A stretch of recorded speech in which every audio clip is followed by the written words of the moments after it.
হঠাৎ হাতে ফোসকা উঠে ভিতরে থাকে পানির মতো তরল। শুরুতে চুলকানি, পরে ভীষণ ব্যথা, সহ্য করাই কঠিন। বছরের এই সময়টায় সিরাজগঞ্জে প্রায় দেখা দেয় রোগটি।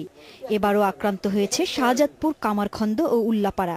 আক্রান্তরা সবাই গরুর মাংস কেটেছিলেন বা খেয়েছিলেন। রোগটির কারণে আতঙ্ক গোটা এলাকায়।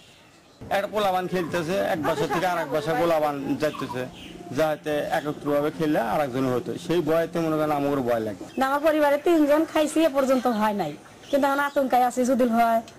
জাতীয় রোগতত্ত্ব, রোগ নিয়ন্ত্রণ ও গবেষণা ইনস্টিটিউট IEDCR এর প্রতিনিধি দল আক্রান্ত এলাকা পরিদর্শন করেছে।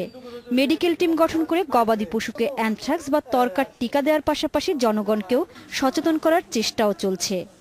আর জনগণকে উদ্বুদ্ধ করার জন্য, অসুস্থ প্রাণী না খাওয়ার জন্য মসজিদ, স্কুল, কলেজ এবং ডিসের লাইনের মাধ্যমে সচেতনতা সৃষ্টি করতেছি। প্লাস লিফলেট তৈরি করেছি আমরা 5000 মানুষের মধ্যে বিতরণ করতেছি।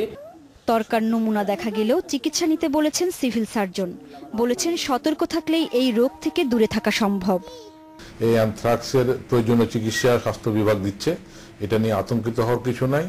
এখানে জনসচেতনতা দরকার, যাতে আক্রান্ত পশুর জবাই না করে এবং এর মাংস না খায়। সিরাজগঞ্জে প্রথম মানুষের শরীরে তরকার প্রকোপ ধরা পড়ে 2009 সালে।